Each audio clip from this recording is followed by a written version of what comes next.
"Monsieur," he said, after a moment, "they tell me great things of you. I have only to say, after the little that I have seen and heard, that I think even better of you than I have been told." Raoul bowed. Meanwhile, as the little troop drew nearer to Lens, the noise of the cannon sounded louder. The prince kept his gaze fixed in the direction of the sound with the steadfastness of a bird of prey. One would have said that his gaze could pierce the branches of trees which limited his horizon. From time to time his nostrils dilated as if eager for the smell of powder, and he panted like a horse. At length they heard the cannon so near that it was evident they were within a league of the field of battle, and at a turn of the road they perceived the little village of Aunay. The peasants were in great commotion. The report of Spanish cruelty had gone out, and every one was frightened. The women had already fled, taking refuge in Vitry. Only a few men remained. On seeing the prince they hastened to meet him. One of them recognized him. "Ah, my lord," he said, "have you come to drive away those rascal Spaniards and those Lorraine robbers?" "Yes," said the prince, "if you will serve me as guide." "Willingly, my lord. Where does your highness wish to go?" "To some elevated spot whence I can look down on Lens and the surrounding country." "In that case, in your man. I can trust you. You are a true Frenchman." "I am an old soldier of Rocroy."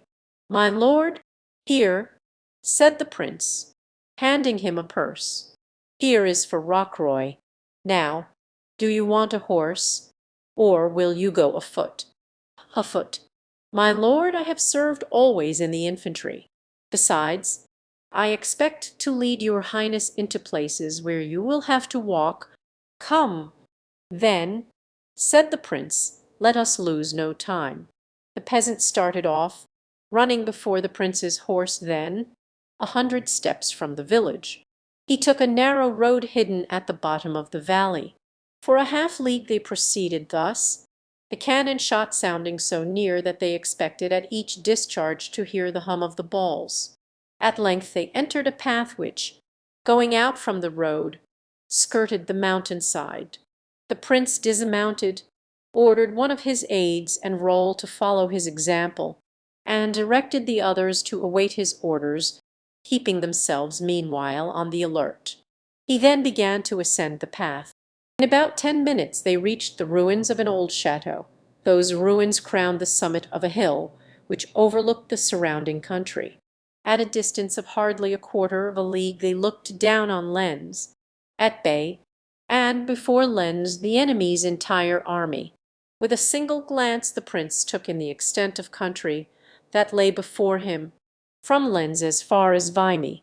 In a moment the plan of the battle, which on the following day was to save France the second time from invasion, was unrolled in his mind. He took a pencil, tore a page from his tablets, and wrote, "My dear Marshal, in an hour Lens will be in the enemy's possession. Come and rejoin me. Bring with you the whole army. I shall be at Vendin to place it in position tomorrow. We shall retake Lens and beat the enemy. Then," turning toward Raoul, "go, monsieur," he said, "ride fast, and give this letter to Monsieur de Grammont." Raoul bowed, took the letter, went hastily down the mountain, leaped on his horse, and set out at a gallop. A quarter of an hour later he was with the marshal. As the shadows of night deepened, the troops summoned by the prince arrived in successive detachments. Orders were given that no drums should be beaten, no trumpet sounded. At 9 o'clock the night had fully come. Still a last ray of twilight lighted the plain. The army marched silently, the prince at the head of the column. Presently the army came in sight of Lens. 2 or 3 houses were in flames, and a dull noise was heard, which indicated what suffering was endured by a town taken by assault. The prince assigned to every one his post. Marshal de Grammont was to hold the extreme left, resting on Mericourt. The Duc de Chatelain commanded the centre. Finally, the prince led the right wing, resting on Aunay.